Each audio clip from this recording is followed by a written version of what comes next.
세계 종교의 역사라는 책의 번역자이시며 종교학자이신 이용주 선생님의 글 중에서 읽어보겠습니다. 종교를 이해한다는 것은 교리나 제도 등 단순히 외적인 지식을 습득하는 것 이상의 일이다. 종교는 단순한 믿음이나 복종이 아니기 때문이다. 물론 믿음과 복종이라는 단어를 역시 상징으로서 읽을 수 있다. 그때 그 말은 종교의 핵심이자 시대와 장소를 넘어선 지혜를 담는 말이 될 수 있다. 그 말은 결국 자기의 편견이나 아집을 버린다는 말이 될 수 있기 때문이다. 내가 잘났다는 고집과 편견을 버리는 것이 믿음이다. 나보다 더 위대한 실제가 존재한다는 것을 승인하고 내가 보잘것없는 존재라는 사실을 자복하고 나의 편협함을 내려놓고 겸허하게 물러나 존재 그 자체의 목소리에 귀를 기울이는 것이 복종이다. 이슬람의 복종, 기독교가 강조하는 믿음, 유교가 가르치는 겸손, 경건, 불교의 공, 지관, 도교의 무와 허, 이런 모든 것이 종교의 핵심에 자리 잡고 있는 깨달음과 구원의 상징이기 때문이다. 종교는 깊이와 관련된 영역에서 솟아나오는 삶의 태도와 성찰의 노력이다. 이류 종교사는 종교의 교리나 종교와 관련된 정보를 전달하는데 힘을 쏟는 것이다. 힘을 쏟을 것이다. 하지만 인류 종교사는 깊은 차원에서 인간이 어떤 비전을 가지고 무엇을 추구했는가, 더 나은 살만한 삶을, 더 살만한 인간 세상을 만들기 위해 어떤 꿈을 꾸고 어떤 상상력을 발휘했는가, 그런 상상과 비전과 분투의 역사를 서술하려고 한다. 따라서 종교를 이해하기 위해서는 정보적 지식에 그치지 않고 다양성을 단순화시키지 않으면서 다양한 형태로 전개된 인간적 분투를 꿰뚫어보는 안목이 필요하다.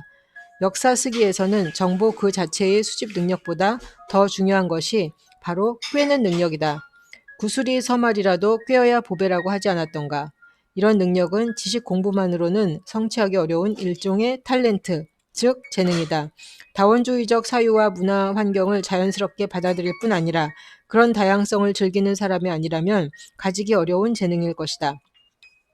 내가 익숙한 것이 좋은 이유는 그저 그것이 익숙하기 때문이다. 그러나 내가 익숙하기 때문에 그것이 다른 것보다 반드시 더 좋다고 말하기는 어렵다. 나의 것을 사랑하기 때문에 다른 것의 좋음을 눈 감고 부정하는 태도는 종교의 깊이를 파악하기 어렵다. 그런 태도로 비교 종교학은 처음부터 불가능하다. 비교적 시각을 가져야 하는 이유는 무엇인가? 다른 것의 나쁜 점을 후벼내고 내 것의 좋음을 부각하는 경쟁에서 이기기 위해서가 아니다. 일부 기독교인은 선교를 위한 비교 종교학을 해야 한다고 말하기도 한다. 왜 선교를 해야 하는가? 그 사실을 근본적으로 물어보지 않는다면 선교는 결국 나르시시즘의 폭력을 확산하는 일에 그칠 수 있다. 이처럼 자기중심적 나르시시즘을 강화하는데 비교적 방법을 이용하는 경우가 없지 않지만 그것은 비교의 진정한 방법도 아니고 목표도 아니다. 각각의 문화가 각자 방식으로 좋음을 살고 있고 좋음을 누리고 있다는 사실을 공평하게 평가하기 위해서 비교할 필요가 있는 것이다. 그때 비로소 나의 아집을 버릴 수 있다. 그것을 기독교에서는 케노시스, 즉 내려놓기라고 부른다. 아마도 불교의 공이나 유교의 경도 비슷한 말일 것이다. 문화마다 다르다면 왜 각각의 문화는 그런 서로의 다름을 자기의 것으로 체화하기에 이르렀는가? 그런 질문을 통해 타자에 대한 공감적 이해를 가질 수 있다.